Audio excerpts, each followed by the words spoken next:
Process costing ये तुम्हारा आखिरी प्रैक्टिकल का चैप्टर है। इसमें से एक सम, एक शॉर्ट नोट और करीबन 2 एमसीक्यू एग्जाम में जरूर पूछेंगे। बहुत इंटरेस्टिंग चैप्टर है। कॉन्ट्रैक्ट कॉस्टिंग से सम थोड़ा सा ज्यादा टाइम लेगा, बट इफ यू अंडरस्टैंड, ये भी रिपीटेटिव सम्स है लाइक कॉन्ट्रैक्ट कॉस्टिंग, ठीक है।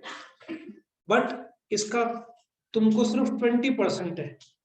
इफ 100% में लेने जाओ मुझे कम से कम 3 महीने लगेंगे, इफ इतने वैरायटी इस चैप्टर में है। बट अच्छा है तुमको सिलेबस लिमिटेड रखा है। अब let us take one example. Have you heard of groundnut oil? शेंगदाने का जो तेल है, या आलमंड ऑयल, वो कैसे बनता है?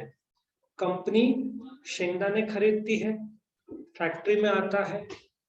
The first process starts with crushing of the oil, ठीक है। उसके बाद next process is refining it. Double filtered सुना है ना, triple filtered. So once crushing process हुआ, next stage it goes to the filtering stage. But filtering stage can not come first.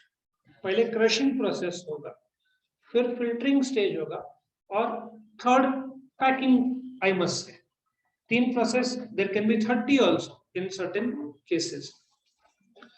तो I hope you understand, जो process है, process involves stages, और वो stage ऐसा है कि तुम बाईपास नहीं कर सकते। ईट जैसे तुम्हारा चाइल्डहुड, ठीक है ना, तुम्हारा teenage, then around 25 40 and life 6 बुढ़ापा, एंड देन बाय बाय, है ना। तो लाइफ का ये स्टेजेस है। सो आई होप यू अंडरस्टैंड कि स्टेजेस ऑफ प्रोडक्शन जो होता है वो कभी कभार प्रोसेस से होता है, right. So let us identify first stage क्या है। जब रॉ मेटेरियल आएगा, best example is the groundnut. Groundnut oil नहीं, सिर्फ groundnut. Then one identifiable stage could be crushing process, another identifiable stage could be the refining या filtering process. You can have another identifiable stage as the packing process. क्या logic सबको समझ में आ रहा है? So process basically implies stages which you can easily identify. Correct? Now let us go to the next part. So process costing. Do you agree? There will be an input. What does input mean? It could be raw material or there could be a crude oil. Crude oil जैसे process होते जाता है, तुम्हारा petrol, diesel, aviation fuel ये सब बनता है. So I must say there could be an input of raw material, then there could be process 1, process 2, process 3 and output. If you check out surgery, raw input will be the patient. Process 1 उसको anesthesia देते हैं. Then one doctor will perform the surgery and last stage सिल के उसको बाहर भेज दिया. That will be the output stage. Conceptual clarity आ रहा है. Our chapter basically talks about कि हर एक प्रोसेस का, स्टेज का हमको कॉस्ट निकालना है. प्रोसेस 1, 2, 3 पर यूनिट निकालना है. Now let us proceed with the next part. Features of process costing. Now let us start. Number 1. ध्यान से सुनना. Output of one process becomes input of the next process. I cannot have the refining process without the previous process. Groundnut crushing process पहले होगा, उसका output becomes the input. So जो second process वाले हैं वो फर्स्ट प्रोसेस वाले के लिए रुकेंगे. फर्स्ट प्रोसेस वाले जब तक कंटिन्यू या कंप्लीट नहीं करते, I can not go to the next process.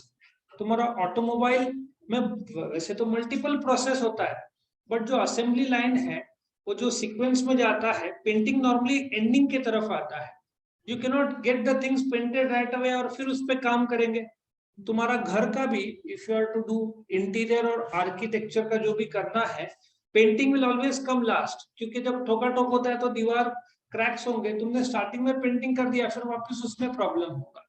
So it's always necessary that painter should wait till the previous works are completed. So output of one process becomes the input of next process. End products are usually like units, not distinguishable from one another. बोलने का तात्पर्य क्या है? Once you have the finished product, there is not a mixture, मतलब clear cut identifiable है कि this is groundnut oil, this is almond oil. इसलिए तुमने सुना होगा या कैडबरी में पढ़ा होगा traces of groundnuts, कभी पढ़ा है? इफ तुमने ध्यान से पैकेट या कवर में लिखा रहता है, क्योंकि किसी को ग्राउंडनट को बहुत सारे लोग को एलर्जी रहता है, so they have to warn the people. ये मशीन में जो स्टेजेस हुए हैं वही I can have almond crushing process, उसमें ही ग्राउंडनट, सो उसके ट्रेसेस आ सकते हैं. तो जिसको एलर्जी है वो लोग तो बोलेंगे मैंने बादाम का कैडबरी खाया बट मुझे एलर्जी क्यों आ रहा है, बिकॉज उसमें ट्रेसेस आ सकते हैं, बिकॉज सेम मशीन में वो मूवमेंट करते हैं. Correct. So end products are usually like unit. Like units मतलब सारे के सारे सेम है, डिस्टिंग्विश करने की जरूरत नहीं है. बट ऐसे भी होता है, एक ऐसा स्टेज आता है when there is a by product, दो प्रोडक्ट निकलता है. Can you give me one example? शक्कर बनाते समय मोलासेस सुना है? मोलासेस और फिर शुगर, ऐसे दो products which can have an equal market value. ऐसा भी पॉसिबिलिटी हो सकता है. एक अच्छा है तुमको उस लेवल के समझ नहीं है, नहीं तो अगेन अपना टाइम बढ़ गया होता. तुमको बेसिक प्रोसेस कॉस्टिंग के सम निकालने हैं. आगे बढ़ते हैं. Cost of each process can be found out. हर एक हम प्रोसेस 1, प्रोसेस 2, प्रोसेस 3, एग्जाम में कभी कभार 2 प्रोसेस आएगा.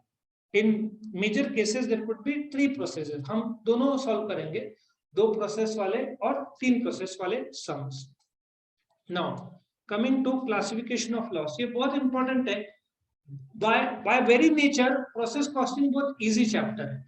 बच्चे लोग गलती करते हैं तो लॉस में ही करते हैं, right? But you have to understand what's a process loss. Now losses can be divided into 2 parts, normal loss and abnormal loss. Let us understand दोनों का meaning. I think I have explained in detail. Loss of material arising during a course of production. What is a process loss? तुम जब गाड़ी में petrol डालते हो 1 litre, have you seen कुछ last का वो जब पाइप निकालता है तो कुछ भाप बन के उड़ जाता है. There can not be exactly 1000 ml. Chances है 990 995 ml रहेगा. 5 ml वेस्ट होता है.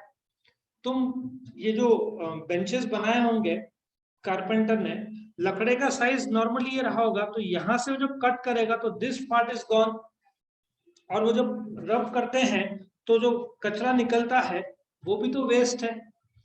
तो इन एवरी प्रोसेस, ठीक है, there might be some waste. Let us understand input quantity minus output quantity is equal to normal loss. अब ये normal loss क्या होता है? By the very nature of any product you will know कि if you are to create petrol, ठीक है, और electricity generate जो होता है वो तुम तक पहुंचते पहुंचते 50% रास्ते में ही या चोरी से चला जाता है. सो इफ दे जनरेट 1000 से मेगावाट्स, यहां तक आते आते it will become 500 megawatts. So that's a normal loss for the electricity boards. Logic समझ में आ रहा है? 50% रास्ते में खत्म हो जाता है या चोरी किया जाता है. सो इनपुट, अब ध्यान से देखना, ये तुम्हारा supposedly if I put up 1000 kgs of a raw material, तुम जब ग्राउंडनट क्रश करोगे it will never be 1000 kgs. वो क्या हो जाएगा? बढ़ेगा कि कम हो जाएगा? कम हो जाएगा. सो 1000 kgs तुमने इनपुट मशीन में डाला, आउटपुट जो आया 900 kgs. 100 kgs क्या है? Normal loss. ये normal loss you will know in advance by experience कि when you fill up 1000 ml, ठीक है, 100 ml is bound to be lost. क्या बोलते हैं? इवेपोरेशन बोलेंगे या जो भी होगा, इवेपोरेशन या जो स्पिरिट के तौर पर उड़ जाएगा. So we know by experience there could be 5% loss, 10% loss, 15% loss, 20% loss. But ऐसा भी सिचुएशन हो सकता है कि नॉर्मल लॉस के अलावा कुछ और लॉस हो गया, let us take one example to make it clear. See जब तुम यहाँ पे इलेक्ट्रिसिटी कभी कभार फ्लक्चुएट करता है, ठीक है, देन व्हाट हैपन, जब इंटरनेट हमने इसको what do you call inverter के साथ जोड़ा नहीं था, सडनली पूरा ये बंद रिकॉर्डिंग सब बीच में रुक गया, then again I had to re record and then club, उसमें बहुत ज्यादा टाइम चला गया, ठीक है. सो बोलने का तात्पर्य है नॉर्मल लॉस 10% है बट आज 15% आया. 5% लॉस क्यों ज्यादा हुआ? You need to know. Standard 10% loss we can identify. यहां से मुंबई जाते हो so it is 180 kilometres, so around 8 litres petrol लगना चाहिए, बट तुमको 9 लीटर्स लगा, मतलब 1 लीटर ज्यादा वेस्ट हुआ over and above what you thought. So I hope you understand, जो नॉर्मल लॉस के ऊपर थोड़ा भी लॉस रहा, it is called as abnormal loss in the conceptual clarity of process costing. तुमको फर्क करना पड़ेगा नॉर्मल लॉस, एबनॉर्मल लॉस, और थोड़ी देर में बताऊंगा एबनॉर्मल गेन. अभी एबनॉर्मल लॉस क्या होता है? Carelessness of workers. Workers might be relaxed, कुछ ध्यान नहीं दिया या थोड़ा सा मस्ती किया मशीन के साथ में. Now there was a factory, मेरे 2 स्टूडेंट जाते थे रात का काम. फैक्ट्रीज एक्ट 1948, अभी तुमको सिलेबस में नहीं, एचआर वालों को होगा. फैक्ट्रीज एक्ट सेज यदि वर्कर्स को काम नहीं है उस समय तो give them chairs to sit. That company refuse to give chairs to sit. Workers थक गए तो जमीन में बैठ जाते थे. अब नाइट शिफ्ट में वीडियो कैम था तो जो मैनेजर है उसको 2-5 हजार ज्यादा देते, वो भाग के आता था, उठा देता था वर्कर. अब वर्कर को तुमने नाराज कर दिया. सो मेरे जो स्टूडेंट्स थे वो लोग बोलते थे इतना पैर दुखता था, प्लस फैक्ट्रीज एक्ट का साफ उल्लंघन था, there must be safety gloves, कुछ नहीं था. तो ये लोग क्या करते थे, जो प्रोडक्ट है supposedly this is the part and this is the part, ऐसे डालना है, ये लोग ऐसे करते थे, 3 घंटा मशीन बंद, उल्टा डाल देते थे, कोलैप्स मशीन. एबनॉर्मल, पूरा 20,000 का लॉस एक उन लोगों ने उल्टा कर दिया, 3 घंटा मशीन बंद और 20,000 का flat loss. Always abnormal loss होता था और कंपनी सोचती थी मशीन में प्रॉब्लम है. Workers were doing it deliberately क्योंकि उनको आराम मिले. Workers were unhappy, they would always do such things, correct. So carelessness of workers, improper training. Now एक डायमंड वर्कर को ट्रेनिंग करने कितना खर्चा आता है, मैंने शायद बताया होगा. तो it will cost a company 10 lakh rupees to train a diamond worker. उसमें डिफेक्टिव होगा पूरा, it takes time. तुमको पायलट बनाने के लिए कॉस्ट कितना आता है? करोड़ों रुपया. बॉन्ड साइन करवा के लेते हैं 15 से 20 साल के. Fighter pilots cannot leave the government of India job for I think 15 to 20 years का बॉन्ड रहता है, अनलेस मेडिकल ग्राउंड हो तुम छोड़ नहीं सकते, क्योंकि ट्रेनिंग दिया है ना गवर्नमेंट ऑफ इंडिया ने, तो गवर्नमेंट ने ट्रेनिंग दिया तो बॉन्ड साइन करवा के लेते हैं. और जब तुम सीखते हो गाड़ी, तुम्हारा फर्स्ट गियर सेकंड गियर का ठिकाना रहता नहीं है, माइलेज स्टार्टिंग में हमेशा कम देगा जब तक तुमको रिदम, गियर चेंजिंग और बैलेंस का नहीं आता. कार सीखने में तो और भी ज्यादा टाइम लगता है. I mean it depends, but wastage normal से ज्यादा होगा. Improper training, poor quality of raw material, a bad plant design और ऑपरेशन. तुम्हारे सामने मैं प्रेजेंट करता हूँ, ये देखो सेम एग्जांपल दे रहा हूँ. एक्सपेक्टेड आउटपुट कितना चाहिए? 900. 1000 माइनस जो एग्जांपल था ना पिछले वाले का, 1000 इनपुट डाला, 100 किलो मुझे पता है नॉर्मल लॉस होगा, 900 आना चाहिए, बट इस बार 850 किलो आया. क्लाइमेटिक वेरिएशंस भी तो होता है. अभी जैसे क्लाइमेट चेंज हो रहा है, ठीक है ना, देयर आर सर्टेन फैक्टरीज. अब यहाँ पे तुम नोट करो 24 is an ideal body temperature. तुम कहीं पे भी देखोगे ना 24 ही तुमको मिलना है. कंपनीज में, प्लांट में दे ऑलवेज कीप एट 24.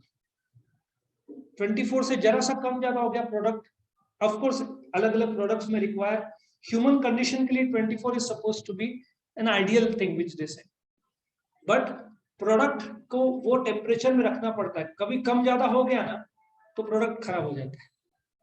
आ रहा है समझ में? जो हार्ट को रखते हैं ना बर्फ में, वो तो आई थिंक माइनस में चला जाता है, वो टेम्परेचर में रखना पड़ता है, नहीं तो फिर हार्ट जो ट्रांसप्लांट करते किसी और को एम्बुलेंस में लेके जाते ना, उतना ही आवर्स रहते हैं। एक्सट्रीम कोल्ड टेम्परेचर में थोड़े आवर्स को तुम रख सकते हो, बाद में फिर अगेन इट विल कोलैप्स। तो यही है, 900 आना चाहिए, 850। ये लोग जो इडली सांभर वाले हैं ना शॉप्स या होटल, उनको जाकर पूछना, वो लोग को सबसे ज्यादा प्रॉब्लम ये टाइम में होता है, बारिश में। दही गर्मी में कितने टाइम में जमता है? 4-5 घंटे में। ठंडी में इट माइट टेक 10-12 आवर्स, बारिश में तो every time they have to adjust. कभी एडजस्टमेंट में कम ज्यादा हो गया ना, उनका टेस्ट में भी वेरिएशन आ जाता है। So 900 kgs, 8 climatic variations, machine का प्रॉब्लम्स, इलेक्ट्रिसिटी फ्लक्चुएशंस, तो लॉस होने के चांसेस बहुत ज्यादा रहते हैं। Correct. Now we come to, ये रहा एबनॉर्मल लॉस। अकाउंटिंग ट्रीटमेंट में अभी नहीं बताऊंगा, जब सम करेंगे, but there could be abnormal gain also. Abnormal gain कैसा होता है? तुमने सोचा था 65% आएगा, आ गया 75। ऐसा भी चमत्कार होता है कभी कभार। तुम्हारे लाइफ में हुआ है कि नहीं मुझे पता नहीं, बट मेरे को तो हुआ है लाइफ में। ऐसा सोचा था कम, आया ज्यादा, ऐसा भी हो जाता है। किसी को ऐसा महसूस हुआ कि जितना सोचा उससे कम ही आता है? ऐसा किसी को ज्यादा ऐसे आया है परसेंटेज सोच के? नहीं सोचा क्या कम ही आता है? अरे हाँ, तुम सोचते 90% आ गया, 75 आ गया, ऐसा बराबर ना कनिष्ठ? ज्यादा सोचा कम आ गया, same. So abnormal gain, see it's like this. If तुम पहाड़ी एरिया में जा रहे हो, ठीक है, ड्राइव कर रहे हो, व्हेन यू आर ड्राइविंग तुम्हारा अप, क्लाइम अप होगा। तुम वनी देवी क्या जाओगे ना, वनी देवी के यहाँ पे गए हो, सप्तशृंगी गढ़। if you have been to that place, it's a climb. We had been, I think, couple of weeks back. Morning climate, it was like a hill station. तुम जाओगे ना, पेट्रोल ज्यादा लगेगा, आते समय तुम गाड़ी बंद कर दो, अपने आप ऊपर से नीचे गाड़ी आ जाएगी। एबनॉर्मल गेन, नो पेट्रोल, क्योंकि गाड़ी अपने आप डाउनवर्ड है। So chances of abnormal gain could also be there, but बहुत कम। इंडिया में एबनॉर्मल गेन बहुत रेयरली होता है। तुमने सोचा 1000 का इनपुट है, 900 आना चाहिए, 950 आ गया, 50 आउटपुट ज्यादा आ गए। सो that is called abnormal gain. तुमने कितना सोचा था? 900, ऊपर का 25 आ गया, 925। एक्सपेक्टेड आउटपुट 900 है, 925 आ गया, तो 25 किलो का abnormal gain. You need to understand this 3 concepts. कौन से 3 concepts? Normal loss, abnormal loss, abnormal gain. What's a normal loss? It's a standard loss normally measured in percentage which you expect to lose. Petrol is a classic example. तुम डालोगे 1000 ml, कभी भी नहीं होगा, भाप बन के थोड़ा बहुत उड़ना ही है वो। तुम पेट्रोल टैंक 5-10 मिनट के लिए खुला रखो, बहुत सारा पेट्रोल भाप बन के उड़ जाएगा, ठीक है। सो 1000 में 10% नॉर्मल लॉस, 15% हुआ तो ऊपर का 5% क्या हो जाएगा? Abnormal loss. और तुमने सोचा था 10% मतलब 900 आउटपुट आना चाहिए, आउटपुट आ गया 925, ज्यादा आ गया, so that is called as an abnormal gain. और लास्ट में we come to the format. ये फॉर्मेट है प्रोसेस अकाउंट का। प्रोसेस 1, प्रोसेस 2, प्रोसेस 3, हर एक का वर्किंग नोट होगा। सो कंपेयर टू कॉन्ट्रैक्ट मेरे हिसाब से this might take a bit more time. Now what I would like to do, contract account को मैं साथ में लेते हुए हम क्या करते थे? डेबिट साइड क्या करते थे? खर्चे डालते थे। नाउ इमेजिन तुम प्रोडक्शन शुरू करोगे, I think we have a good place, process 1, that is process 2, this is process 3। Do you agree? शुरुआत कैसे होगा? 1 2 3। So this is the process 1, process 2 must wait. तुम्हारा यदि फिल्टरिंग प्रोसेस है, क्रशिंग प्रोसेस तुम्हारा है, अब प्रोसेस 1 में काम कैसे शुरू होगा? Very good, raw material introduce शब्द बोलेंगे हम लोग, ठीक है। सो सबसे पहले तुम्हारा two material introduced, two raw material introduced, उससे चालू होगा। अभी इसमें देखो यूनिट्स, रेट, अमाउंट आया, उसके बाद क्या होगा? कॉमन सेंस लगाओ, क्रशिंग प्रोसेस। लेकिन क्रशिंग प्रोसेस कौन करेगा? लेबर। और एक्सपेंसेस, जिसको ओवरहेड्स बोलेंगे। समझ में आ रहा है? सिंपल सा। सिर्फ तुम्हारा जो कॉन्ट्रैक्ट कॉस्टिंग में खर्चा डेबिट में था, ये तीनों डेबिट है, ये अमाउंट भी तीनों है। सिर्फ ये क्वांटिटी और रेट, बिकॉज मैं जानना चाहूंगा प्रोसेस 1 में जो आउटपुट आया रेट पर यूनिट या प्राइस पर यूनिट, कुछ बुक्स में प्राइस लिखा रहता है, ये कितना, सिर्फ ये 2 कॉलम्स एडेड, बाकी ये पार्ट तो सेम है। Do you all agree? So ये तुम्हारा आ गया। देन काम हो गया। नॉर्मल लॉस तुम जो इनपुट करते हो, ये देखो इधर सपोजिटली इफ इट इज 1000, तुम नॉर्मल लॉस 10% एज्यूम करते हो तो 100, बट कंपनी क्या करती है, उनको जिनको 20,000 का लॉस होता था, मैंने अभी जो थोड़ी देर पहले एग्जांपल दिया, they used to sell it scrap में, जो मिला। तुम न्यूज़पेपर खरीदते हो, महीने का 100, 200, 250 का बिल आता होगा, रद्दी में बेचोगे 25-50 रुपए वापस मिल जाएगा। So do you agree, normal loss से तुम्हारा कॉस्ट कम हो जाता है, तो बाय नॉर्मल लॉस, ठीक है। एबनॉर्मल लॉस, ये जो तुम्हारा इनपुट है 1000 -50 या 50 नॉर्मल लॉस है, मैं तुम्हारे लिख देता हूँ, इधर आएगा 1000, ठीक है। तुम्हारा नॉर्मल लॉस इससे 10% मतलब 100 आना चाहिए। क्वेश्चन में लिखा है आउटपुट इज 850, कितना हुआ 1000 -100, 900 आना चाहिए, आया 850, मतलब 50 एबनॉर्मल हुआ ना, तो ये एबनॉर्मल इधर लेकर आए। तुमको ये निकालना आ गया ना, ये एक सिर्फ निकालना है, बाकी ये सब तो इंफॉर्मेशन दिया रहेगा, वो कैसे निकालना है हम बताएंगे। सो इसको निकालने का एक फॉर्मूला है, वो मैं बताऊंगा। By output transfer to next process, मतलब 1000 -100 -50, ये 850 अगले प्रोसेस में ट्रांसफर होगा, और उस प्रकार से फिर प्रोसेस 2 वापस शुरू होगा। ये वर्किंग नोट क्या करते हैं, ये तुमको पूरे प्रोसेस कॉस्टिंग में ये दो है, इफ तुमको ये दो निकालना आ गया तो तुम्हारा 98% काम हो जाता है, क्योंकि डेबिट तो तुमको कॉन्ट्रैक्ट कॉस्टिंग से पता ही है, खर्चा सिर्फ 2 कॉलम्स है, और इसका फॉर्मेट भी सेम है, by normal loss by abnormal loss. सिर्फ ये जो पर यूनिट निकालना है उसके लिए एक फॉर्मूला है, normal cost divided by normal input.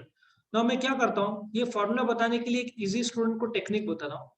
ये जो टोटल है, दिस टोटल माइनस ये जो है ना नॉर्मल लॉस, ये करो, और ये जो यूनिट्स है माइनस ये करो, ठीक है।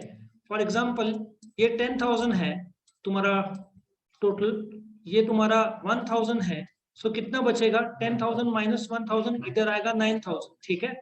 और ये 1000 है और ये 100 है, नॉर्मल लॉस का क्वांटिटी। सो पहले कॉस्ट न्यूमरेटर में है, इनपुट डिनोमिनेटर में है, 1000 -100 ये आ जाएगा 900। सो तुम्हारा कॉस्ट पर यूनिट होगा 10 रुपीज, और ये 10 रुपीज आएगा इधर, और इधर 2 जगह पे उसका यूज होता है, और एबनॉर्मल गेन में भी वही यूज होता है। Once you have done this, तो हम प्रोसेस 2 सिमिलर प्लेटफॉर्म पे हम उसको अटेम्प्ट करते हैं, और तुम्हारा सम यहाँ पे कंप्लीट हो जाता है, ठीक है। सो ये तुम्हारा प्रोसेस कॉस्टिंग का पूरा थियरी था, the conceptual clarity, normal loss, abnormal gain, और फॉर्मेट ऑफ प्रोसेस कॉस्टिंग। पर एग्जाम में सिर्फ प्रोसेस 1 नहीं रहेगा, तुमको प्रोसेस 2 और प्रोसेस 3 भी अलग से बनाना पड़ेगा, सेम टेक्निक से फॉर्म या सॉल्व होगा। सिर्फ प्रोसेस 3 जब करेंगे तो वहां पे output transfer to next process नहीं होगा, बाय फिनिश गुड्स होगा, क्योंकि प्रोसेस 3 में बन जाएगा ना, ये एक फर्क आएगा। तो यहाँ पे अपना ये थियरी कंप्लीट होता है प्रोसेस कॉस्टिंग का।